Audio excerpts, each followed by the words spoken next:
Now, it's a moment you guys have all been waiting for. It's the Canadian Pyramid. We got the Canadian Pyramid. We're going to start at the top because I posted the graphic, like the hyping up graphic, and you guys could see like who's the top, the next two, who's the three after that. It's like the first couple are pretty obvious. So let's go through them right now. First off, the best. The best is Connor McDavid. I don't think I really have to explain myself too much. He's the best. He just had the best season in the salary cap era, 64 goals, 89 assists for 153 points, as well as being fantastic in the playoffs the past 2 years. He has 53 points in 28 games the last 2 years in the playoffs. He definitely maybe could take his game to another level to get them over the hump, but he's holding his own. He's definitely holding his own. Connor McDavid, best player in the league, best Canadian player, not that hard. The next two, also pretty obvious. Cale Makar, Nathan MacKinnon. Second best duo in the entire league. I don't think that's much of a debate. Cale Makar, Norris last year, Conn Smythe this year, 86 points last year, 29 points in 20 playoff games, as well as this year. I don't think he should have been a Norris finalist because he missed 22 games, but on a per-game basis, he was probably the best defenseman in the entire NHL with 66 points in 60 games while being fantastic defensively as well. And then Nathan MacKinnon, his resumes, he doesn't have a Hart win. I thought he should have won in 2020, but he has 3 Hart finalists. This year, if he played all 82 games, they probably would have given him the nod over Matthew Tkachuk just because he won the division. He had a 128-point pace. He's consistently been over a 100-point pace the last couple years. So just another stud, top 5 player in the league, top 3 center for me. Next up, we got the superstar tier. There's 3 guys in this tier. We're going to go through it right now. We got Mitch Marner. Mitch Marner, 99 points this year, just barely missed 100. I remember there's some controversy that Leafs fans were like, he got his 100th assist. They didn't count it. But basically going forward, I think you can pencil him in for 95-ish points, top 5 percentile defense in the entire NHL. He's one of the best two-way wingers, probably just best two-way players in the entire league. He's a fantastic skater, fantastic playmaker.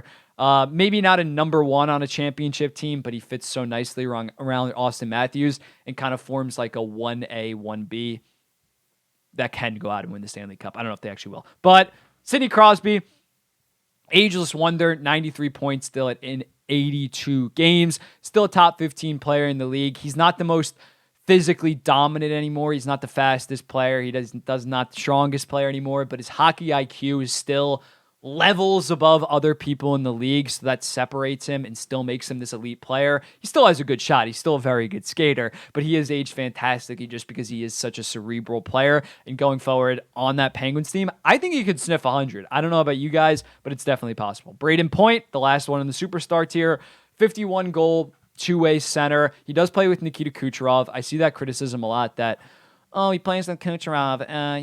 No duh, he can put up all those goals. I think it goes both ways. Kucherov's definitely the better player, but Nikita Kucherov isn't putting up 80 assists unless he has an elite goal scorer that's putting up 51 goals like Braden Point. You don't accidentally put up 50 goals. He is a top 20 player for me and obviously been a number 1 center on back-to-back Stanley Cup champions teams. You don't just do that. He's 1,000% valid. Moving on, we're going to go pick by pick now. We got the elite tier. There's 5 guys in this tier. You can probably pick some of them, but a couple of them might surprise you. Up first, Steven Stamkos. Bit of a down year for Stamkos this year in the sense that he only had 84 points after 106 last year. As he transitions to the left wing, I think we could see a bump in points just if he plays with Point and Kucherov. That line's going to be absolutely disgusting. Personally, if I was them, I'd probably spread them out, especially now that Killorn's gone. You had to replace Killorn with like, who did they even replace him with? I'm trying to think, like Connor Sheary. So I'd personally move down Stamkos, but if he does play on that top line, I think you could see him go for 37 goals, 53 points for 90 points. I think my math's right. But he's not that young Steven Stamkos or even 2 years ago where he can get you 100 plus points and be the number 1 offensive force on a team. I think those days are probably gone, but he's still an elite player. Moving on to number 2. Devon Toews, best number 2 defenseman in the entire league. I don't think it's close. He's a top 10 defenseman overall for me. The thing that kind of stinks with Devon Toews is we're never going to get to see him be the number 1. I wish that he left. He is in a contract year, so if he pops off, I hope that he leaves Colorado just so he can see him flourish in a number one role, because I've always loved Devontae. I know people clown the Islanders for trading 2 second-round picks. It's obviously a massive mistake. They should have traded 10 people before they traded Devontae as a cap casualty. But he was one of my favorite players in the New York Islanders. I used to pound the table saying this guy's an elite number one. Not an elite number one, but an elite top pairing defenseman before he got traded to Colorado. I said when he got traded to Colorado, him and Makar are going to be fantastic. Him and Makar have obviously been fantastic. His points did drop off a little bit this year. He went from 57 and 66 games last year to 50 and 80. I think he's going to hover around that 50-point mark, as well as being one of the best defensive defensemen in the entire league.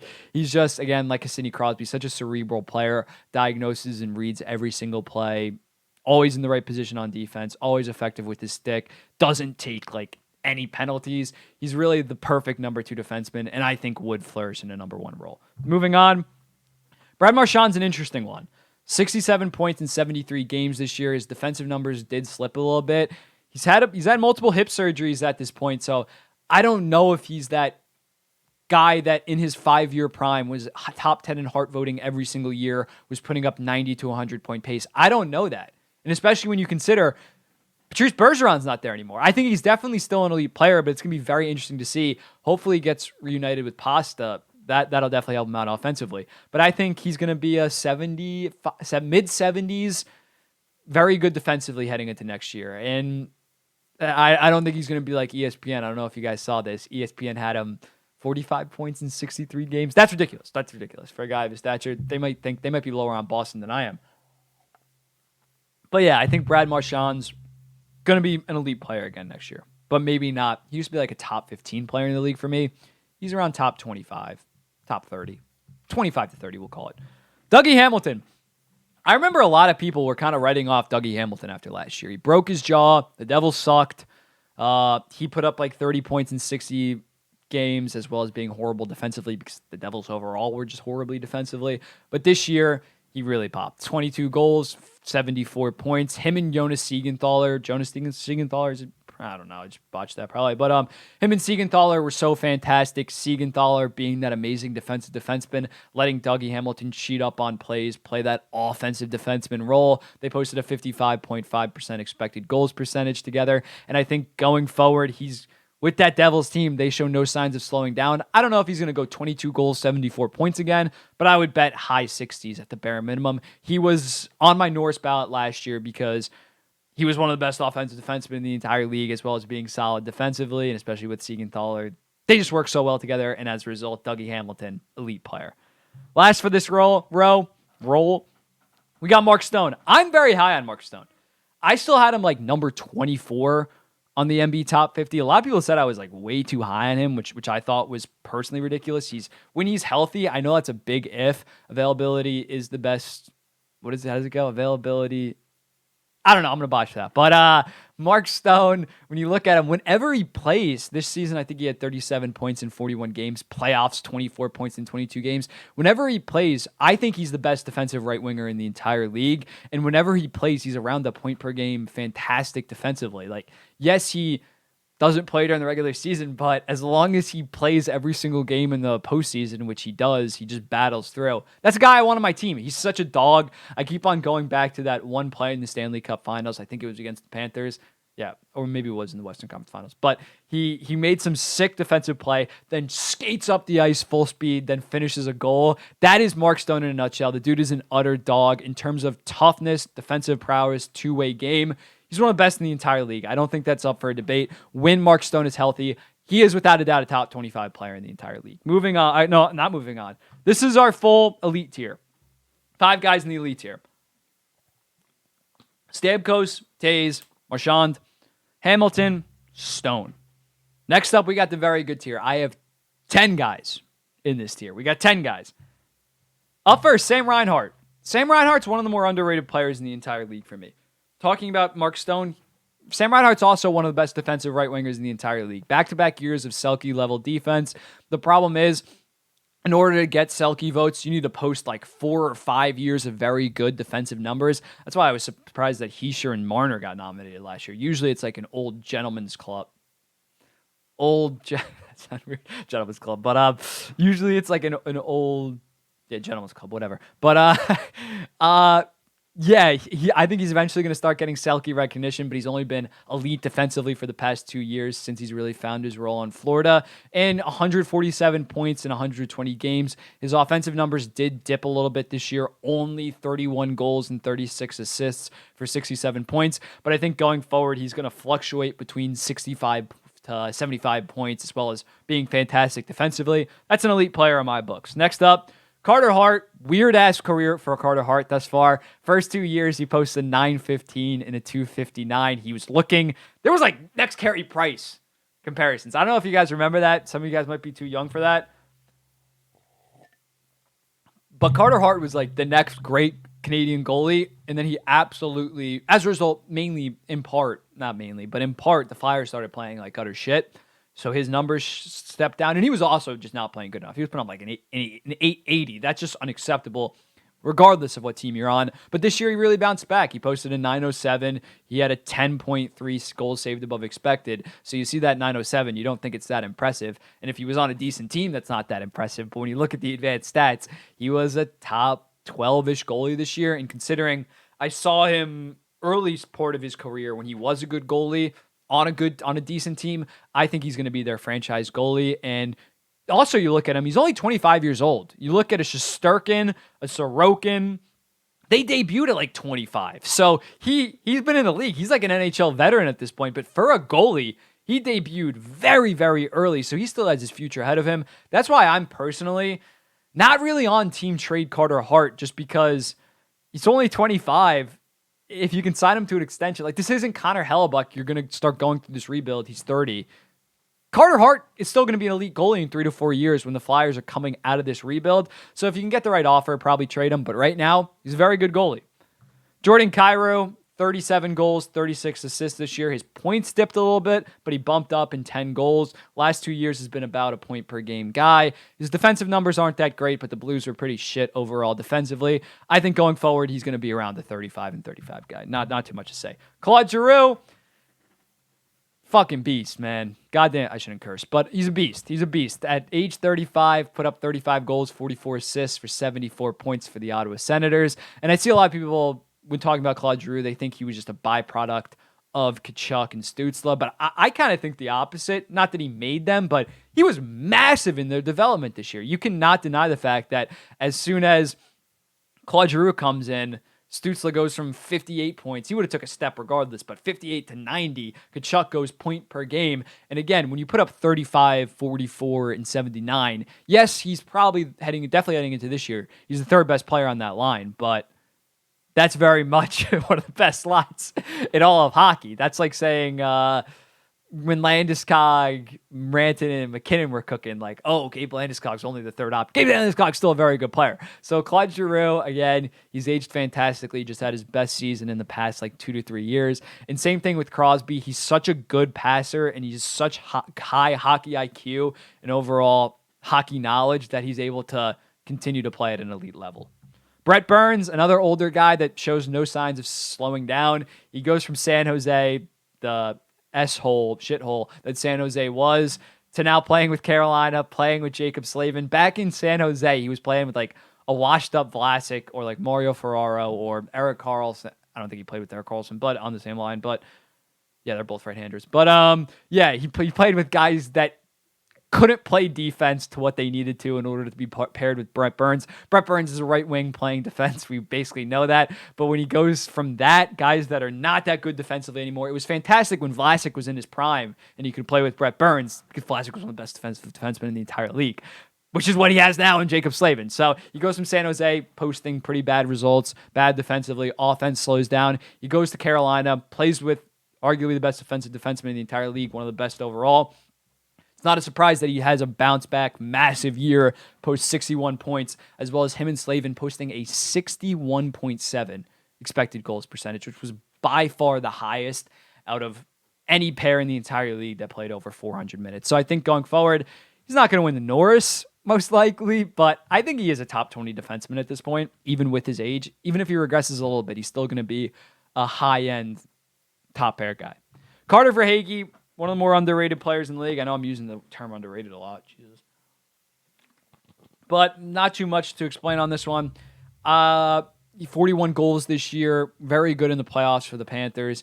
He's a goal scorer. I think if he plays with Barkov on that top line next year, he's going to be 35, north of 35, as well as posting good results basically everywhere else in terms of his game. Just an elite player, top 65, top 55 to 65 guy overall for me.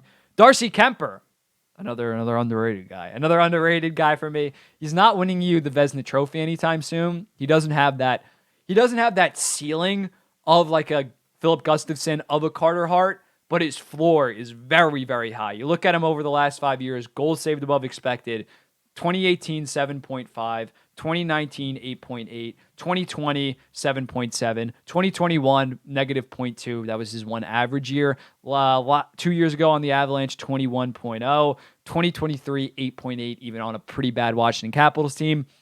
Again, he's just a very good goalie for me. He's going to give you, as long as your team's half decent, he's going to give you like a 912 to a 917, around 2.4 to 2.6 goals against, probably around 8 to 10 goals saved above expected. He is just Mr. Consistent right now, and he is getting up there in age. He could fall off. This could age poorly, but as of right now, I've seen him do it so many years, stack so many good seasons on top of each other, that I think at this point, you need to have him in your top 10, just because other goalies like Thatcher Demko, all over the place. Carter Hart, all over the place. Darcy Kemper, you know what you're probably going to get. So I think Darcy Kemper's a very good goalie.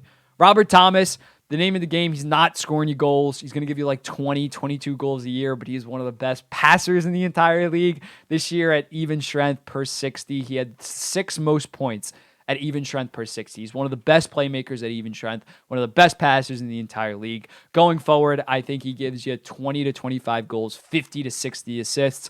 Playing with Jordan Kyrie's obviously his main man, and as the Blues continue to get better with some of their young guys coming up, I think Robert Thomas could get you 80 to 85 points, maybe even 90, because he's such a good passer. So yeah, he's a very good player. Vince Dunn, we got 2 more left. Vince Dunn, 64 points, number 1 defenseman on a team that was a 100-point playoff team last year that won around, beat the Colorado Avalanche. And in terms of his even strength offensive numbers, I was looking at Evolving Hockey, their Rampum. He had the highest even strength offensive production by a defenseman in terms of advanced stats analytically. Obviously, he didn't have the most even strength points or all that, but he had the most expected goals generation while he was on the ice, ahead of Erik Karlsson, ahead of the guy that put up 101 points, ahead of Josh Morrissey, ahead of Adam Fox, ahead of everybody. He was number 1. So he's one of the best even strength offensive defensemen in the entire league. I think that is going to continue next year. He's probably going to be around 60 points as well next year. And he's also solid defensively. It's not like he is like a Josh Morrissey. You're going to realize Josh Morrissey isn't on this list. He isn't like a Josh Morrissey that really is all offense, no defense. He plays a complete game. I've seen him develop since St. Louis. St. Louis, he was kind of stuck in a third pairing role because they did have a very good defense core back when they were an elite contender. But once he gets to Seattle, you really get to see him flourish, really get to deal with the puck more in offensive situations, gain confidence, take more risks. And as a result, we really saw him explode in Seattle this year. And I think going forward, especially he got paid, you better keep on producing like that. And then lastly, got Jeff Skinner. Jeff Skinner 2 years ago, 14 points in 53 games in the COVID-shortened year. Looked like he was done. Looked like he was absolutely toast. Obviously, the Tuch Eichel trade happens. They formed that line of Thompson, Tuch, and Skinner. Last year, 33 goals. 2 years ago, 33 goals, 30 assists, 63 points. This most recent year, 35 goals, 47 assists for 82 points in 78 games. One of the best even-strength offensive lines in the entire hockey, in all of hockey. Skinner is a massive, massive reason why. And similar to Giroux, he might be the worst player on that line. Yeah, Thompson's definitely the 1. Tuch's maybe the 2A. Skinner's the 2B. But again, that's a line of 3 top 75 players in the entire league. I think going forward, Jeff Skinner should be in the mid-70s points-wise, as well as giving you 35, maybe even 40 goals. Fantastic goal scorer, fantastic player. The Jeff Skinner, he is the Jeff Skinner. His Buffalo tenure, take out that COVID year, the 40 goal, then 33 goal, then this year, he's been an elite first liner, and overall a very good player. So that's it. This is the full Canadian pyramid Let me know in the comments what do you guys think about it. Some of the snubs that I left off are John Tavares, Mark Scheifele, Josh Morrissey, Jonathan Huberdeau. Again, you could put them at the very good tier. You could put them there. I can't fit 15 people down there. That's the only problem. So as much as like, yeah, they're also very good players, I do take those guys over the others. But overall, yeah, that's the first show.